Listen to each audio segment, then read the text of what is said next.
Hello friends, नमस्कार और आप सभी का स्वागत है मेरे यूट्यूब चैनल पर दीपिका की पाठशाला। गाइज, आज मैं आपके लिए वीडियो लेकर आई हूँ पर्यावरण अध्ययन का जो है फर्स्ट चैप्टर है परिवार एवं मित्र, फैमिली एंड फ्रेंड्स।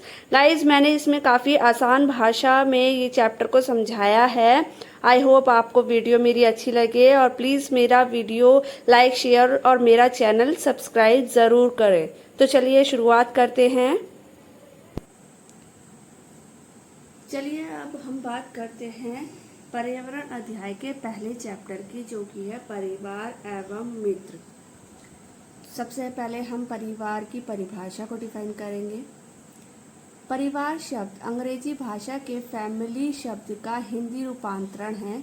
परिवार वह संस्था है जिसमें बालक का जन्म होता है, विकास होता है और उसी में उसका अंत होता है। परिवार की रचना पति, पत्नी और बच्चों से होती है। इसके स्वरूप भिन्न भिन्न समाजों में अलग अलग हैं, परंतु वे सभी रूप अपने सदस्यों को सामान्य घरेलू शिक्षा देते हैं और उनके गौण विकास में सहायता देते हैं। परिवार शिक्षा का अनौपचारिक साधन है। माँ बाप से बच्चों में गुणों के स्थानांतरण को आनुवंशिकता कहते हैं। परिवार समाज की ऐसी इकाई है जिसमें माता पिता, उनके विवाहित एवं अविवाहित बच्चे तथा अन्य सदस्य सम्मिलित रहते हैं और जो उत्तरदायित्व तथा स्नेह की भावना से परस्पर बंधे रहते हैं।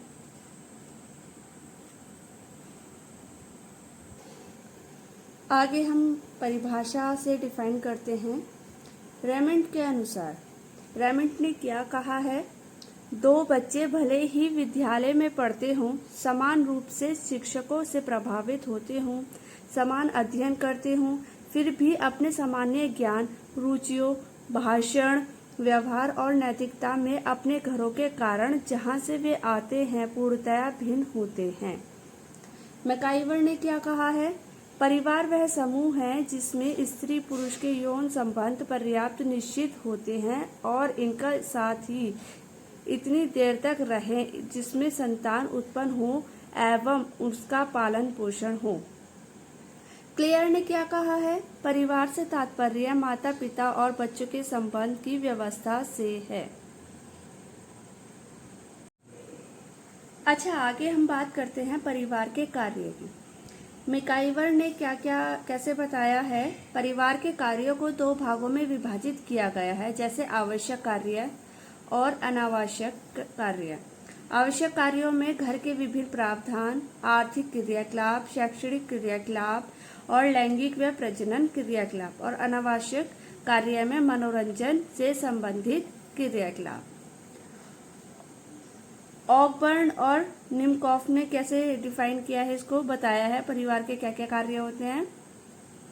परिवार के कार्यों को 6 भागों में बांटा गया है, जैसे कि आर्थिक क्रियाकलाप, प्रकृत्यात्मक क्रियाकलाप, रक्षात्मक क्रियाकलाप, आनंदप्रद क्रियाकलाप, धार्मिक क्रियाकलाप और शैक्षणिक क्रियाकलाप।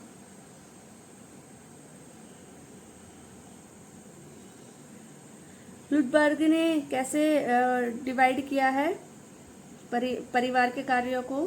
परिवार के 4 प्रमुख मूलभूत क्रियाकलाप, जैसे कि प्राथमिक समूह का संतोष, श्रमिकों का सहयोग व विभाजन, बच्चों की देखभाल व प्रशिक्षण, यौन व्यवहार और प्रजनन का नियमन। अब बात करते हैं परिवार की विशेषताएं के बारे में। परिवार की क्या क्या विशेषताएं हैं, आगे बढ़ते हैं। वंशानुगत संबंध, विशिष्ट गुण एक पीढ़ी से दूसरी पीढ़ी को प्राप्त होते हैं। सदस्यों के बीच वंशानुगत संबंध होते हैं। सामाजिक संस्था, परिवार सामाजिक संस्था की मौलिक इकाई के रूप में कार्य करता है। आर्थिक व्यवस्था, पारिवारिक सदस्य अपने सभी सदस्यों की आर्थिक स्थिति को बेहतर करने के लिए वित्त व्यवस्था करते हैं। वैवाहिक अनिवार्यता, परिवार में संतानोत्पत्ति एवं विवाह की अनिवार्यता होती है। वैवाहिक संबंध परिवार के वंश की वृद्धि के लिए उत्तरदायी है। सामाजिक सुरक्षा की मूलभूत इकाई, परिवार अंग के रूप में सभी सदस्य सुरक्षित महसूस करते हैं, जो इसके विकास के लिए महत्वपूर्ण हैं। आगे बात करते हैं हम परिवार का वर्गीकरण। परिवार का जो वर्गीकरण है वो 2 टाइप से है, संयुक्त परिवार और एकल परिवार, मतलब ज्वाइंट फैमिली और न्यूक्लियर फैमिली। संयुक्त परिवार में मैंने सब बताया, इसमें गुण और दोष भी बताए हैं। जैसे कि 2-3 पीढ़ियों के सदस्य संयुक्त परिवार में आते हैं, माता पिता, पुत्र पुत्री, भाई बहन, चाचा चाची, दादा दादी इत्यादि। आकार बड़ा होता है ज्वाइंट फैमिली में। और एकल परिवार न्यूक्लियर फैमिली होती है, लघु स्वरूप होती है, पति पत्नी और उनके अविवाहित बच्चे ही रहते हैं। अच्छा, ज्वाइंट फैमिली के क्या क्या गुण हैं? कार्य विभाजन की व्यवस्था होती है, सामाजिक सुरक्षा होती है, पारिवारिक धन का समान वितरण होता है, बच्चों को समुचित पालन पोषण होता है और बुजुर्गों के ज्ञान अनुभव का लाभ होता है। एकल परिवार के गुण क्या क्या हैं? व्यक्तित्व का स्वतंत्र विकास, कलह की संभावना कम, गृह संचालन में स्वतंत्रता, पति पत्नी के संबंध बीच मधुर संबंध। ठीक, अब इसके मैंने दोष भी दिए हैं गाइस। संयुक्त परिवार के दोष हैं सामान्य निर्धनता, कलह संघर्ष, कठोर नियंत्रण और स्वतंत्रता का अभाव। एकल परिवार के क्या क्या दोष हैं? बच्चों की देखभाल की समस्या, स्वार्थ की भावना को बल और अपव्यय।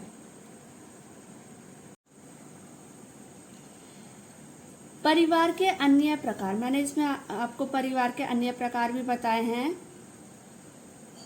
जैसे मातृ स्थान परिवार, विवाहित युगल स्त्री के परिवार के साथ निवास करते हैं।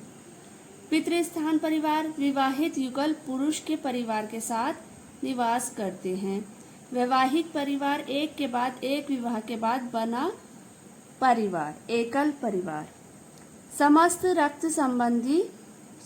समरक्त संबंधी परिवार, अभिविन्यास परिवार और समान रक्त समूह के लोग।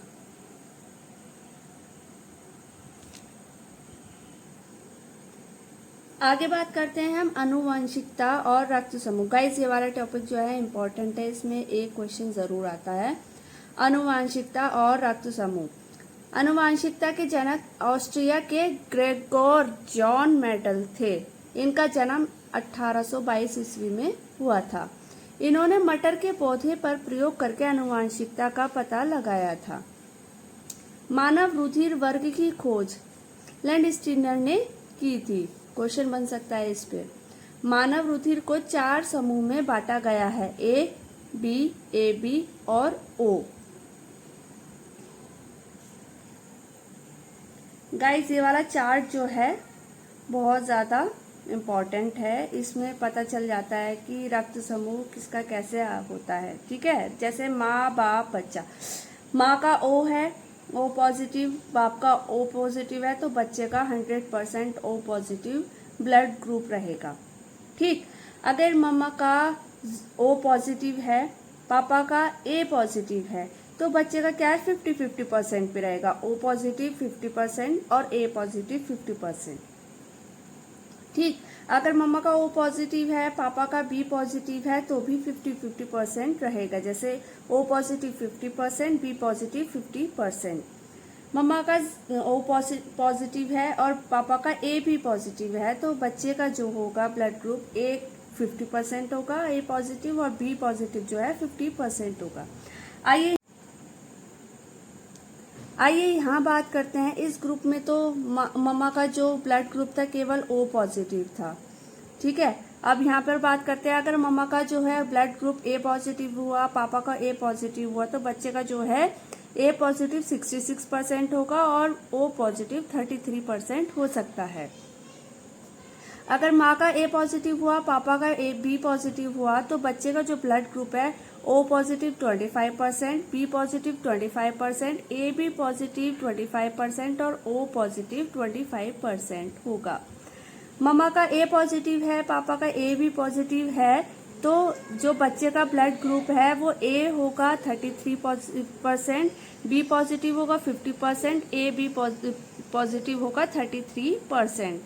मम्मा का अगर ब्लड ग्रुप है बी पॉजिटिव और पापा का ब्लड ग्रुप है बी पॉजिटिव, तो बच्चे का जो ब्लड ग्रुप होगा वो बी पॉजिटिव जो होगा 66% पे होगा और ओ पॉजिटिव होगा 33%। यहाँ आगे बात करते हैं, अगर मम्मा का ब्लड ग्रुप होगा बी पॉजिटिव और पापा का होगा ए बी पॉजिटिव, तो बच्चे का क्या निकलेगा, ए पॉजिटिव होगा 33%, बी पॉजिटिव होगा 33% और ए बी पॉजिटिव होगा 33%। डिपेंड करता है कि मम्मी का ब्लड ग्रुप क्या है और पापा का ब्लड ग्रुप क्या है। हम आगे बात करते हैं परिवार का महत्व। परिवार का क्या क्या महत्व है। सर्वप्रथम बालक का समाजीकरण होता है। परिवार के बड़े लोगों का जैसा आचरण और व्यवहार होता है, बालक का भी वैसा ही आचरण और व्यवहार करने का प्रयत्न करता है। परिवार की सामाजिक स्थिति भी बालक के सामाजिक विकास को प्रभावित करती है। माता पिता के स्वास्थ्य और शारीरिक रचना का प्रभाव उनके बच्चों पर भी पड़ता है। माता पिता की शिक्षा का भी बालक के मानसिक विकास पर प्रभाव पड़ता है। आइए आगे बात करते हैं परिवार का महत्व विभिन्न विद्वानों के मतानुसार। रूसो ने क्या कहा है। रूसो ने का विचार था कि समाज बालक को दूषित करता है, वह बालक की शिक्षा की व्यवस्था अलग करना चाहता है। उनका विचार है कि सभ्यता से दूर पिता बालक को प्रकृति की गोद में शिक्षा दे। पेस्टोलॉजी ने क्या कहा है। पेस्टोलॉजी ने कहा है शिक्षा के अनौपचारिक साधन के रूप में शिक्षा को महत्व देती है। उनका मानना था कि घर शिक्षा का सर्वोत्तम साधन है और बालक का प्रथम विद्यालय है। अच्छा, फॉर्बल ने क्या कहा है। फॉर्बल पर भी पेस्टोलॉजी का प्रभाव था। उसने बालक की शिक्षा में माता का महत्व बताते हुए कहा है, माताएं आदर्श अध्यापिकाएं हैं और घर द्वारा दी जाने वाली अनौपचारिक शिक्षा सबसे प्रभावशाली और स्वाभाविक होती है। चलिए आगे हम बात करते हैं मोंटेसरी ने क्या कहा है।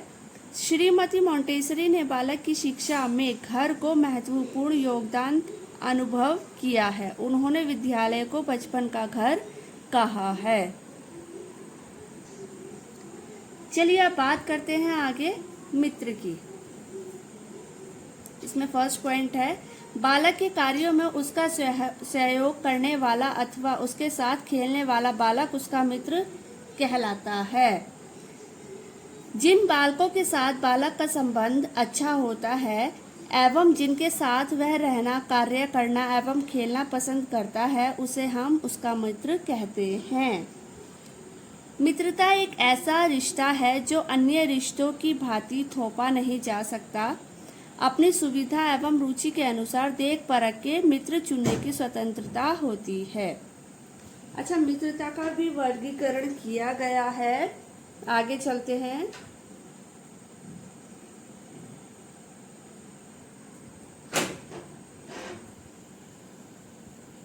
मित्रता को 3 भागों में विभाजित किया गया है, जैसे कि उपयोगिता की मित्रता, आनंद की मित्रता और अच्छी मित्रता। उपयोगिता की मित्रता जिसकी मित्रता में अपना हित दिखाई देता है। आनंद की मित्रता जो अपनी आपसी खुशी मित्रों के बीच बांटते हैं। और दो मित्रों के बीच अर्थात सम्मान का भाव, एक दूसरे के साथ आनंद। अब बात करते हैं मित्रता का महत्व। मित्रता का क्या क्या महत्व है। बच्चों के सर्वांगीण विकास में सहायता। अच्छा मित्र बालक को कुसंगति से बचाता है। अच्छा मित्र ही सामाजिक आदर्शों एवं मूल्यों को सिखाता है। अच्छा मित्र बच्चों को पाशविक प्रवृत्ति अपनाने से बचाता है। बच्चों का मानसिक विकास में सहायक।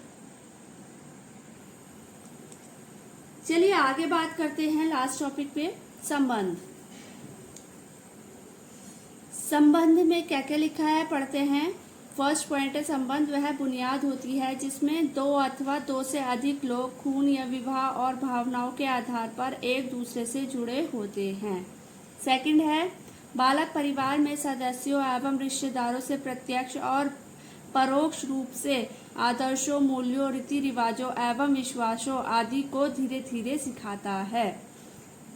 थर्ड पॉइंट है, बालक के सभी संबंधियों का उसके व्यक्तित्व के विकास पर प्रभाव पड़ता है, किंतु परिवार के प्रमुख सदस्यों का उसका गहरा प्रभाव पड़ता है। आगे बात करते हैं, यह आवश्यक नहीं कि प्रत्येक बालक के परिवार में चाचा चाची, बुआ फूफा जैसे संबंधी विद्यमान हो। आगे बात करते हैं संबंधों का वर्गीकरण। किस किस प्रकार से संबंधों का वर्गीकरण किया गया है मैं बता देती हूँ। इसमें एक तो है वैवाहिक संबंध और है समरक्त संबंध। वैवाहिक संबंध में कौन कौन होंगे? पति पत्नी और सास और बहू। ठीक। समरक्त संबंध में माता पिता एवं पुत्र पुत्री। गाइस, मैं आपको बताना चाहूंगी जो परिवार वाला चैप्टर है पर्यावरण का, ये कंप्लीट हो गया है और इसमें से एक क्वेश्चन जरूर आ जाता है, ब्लड ग्रुप पे आ जाएगा या फिर परिवार के ऊपर आ जाएगा। और गाइस, मैं आपसे बताना चाहूंगी कि अगर आई होप आपको अच्छी लगी मेरी वीडियो और अगर कोई क्वेश्चन है तो आप प्लीज़ मेरे को कमेंट कीजिएगा और प्लीज़ मेरे चैनल को लाइक, शेयर और सब्सक्राइब ज़रूर करें। आगे मिलते हैं अगली वीडियो में। आज के लिए थैंक यू सो मच।